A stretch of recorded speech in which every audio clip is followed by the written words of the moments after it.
Hi everybody and welcome back to the Upside Down. I have done a 40x review on Harry Potter and the Sorcerer's Stone and Harry Potter and the Chamber of Secrets, and a few weeks ago I finally got to see Harry Potter and the Prisoner of Azkaban in 40x. What did I think about this 40x experience?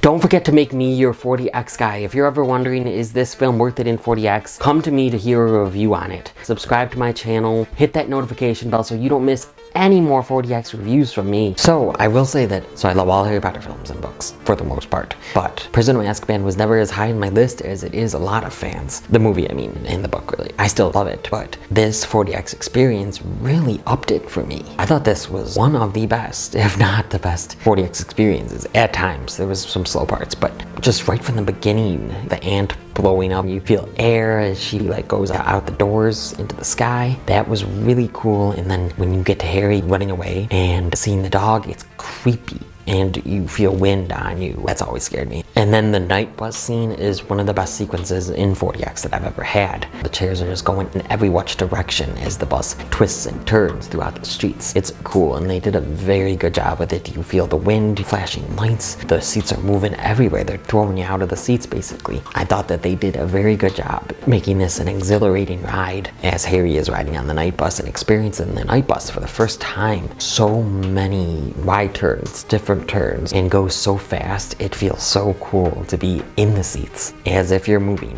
with the night bus. I thought that that was a very cool sequence. Then of course you have your normal stuff like the flying on the brooms. Any flying, I mean Buckbeak. Oh, Buckbeak was another amazing scene in 40x. He even got a little water as he's flying over Hogwarts and then puts his toe in the water. The seats are moving as if you're flying on Buckbeak with Harry. I really have to praise them putting this 40x together for this film. So the visuals in this movie, I didn't notice it before. I mean, I've noticed it a lot, but I have to watch 5, 6, and 7 again. But I think that this one has some of the best cinematography in the whole series. I think that they did such a great job with this cinematography. The visuals were just stunning at times. The scenery, the animals, you know, the magical creatures, all this scenery just looked really good, and it just adds to it that you feel the stuff too. You know, you feel everything. And of course, you got Buckbeak flying, but you also have, of course, Quidditch and them flying on the rooms and everything. Any flying scene or driving scene, I guess, in this is really, really well done. It's just a very fun experience because it brings you into the movie even more. It immerses you into the movie, and I think that they did a great job bringing these first 3 movies into 40x. This is my favorite 40x experience of the Harry Potter movies, and one of my favorite 40x experiences. Just with that night bus scene alone and the Buckbeak scene, I would say. Anytime there's movement on the screen, and sometimes it even follows the camera angle, so if the camera's looking down, the seats will kind of just tilt down a little bit, or tilt back, tilt that way, tilt this way. It's going around like it's a roller coaster. Not literally, but you know what I mean, like just moving. If you've ever been on Soaring, or even the screen parts of the Harry Potter rides in Universal, it's like that at times. It's really fun. The Whomping Willow was another really good scene, you know, as it throws Hermione and Harry around and hits them and carries them everywhere. I have seen the 40x thing snow before, but surprisingly it didn't snow, I don't think, during this one. I don't know if they took some of that out, because my first 40x experience was Spiral,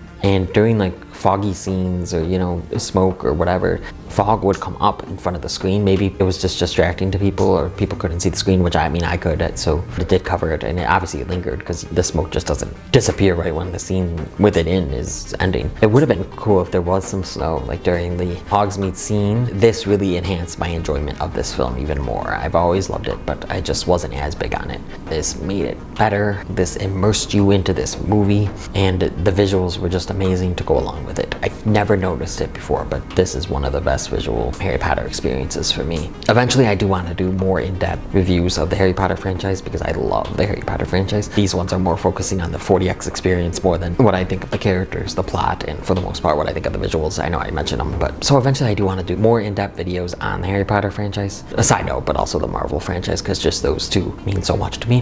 What did you think of Harry Potter and the Prisoner of Azkaban? Did you get to see any of the first 3 movies in 40x? I'm going to try to see all of the Harry Potter franchise in 40x and get reviews on the 40x experience out for you guys. Did you get to see any of them in 40x? Let me know down in that comment section.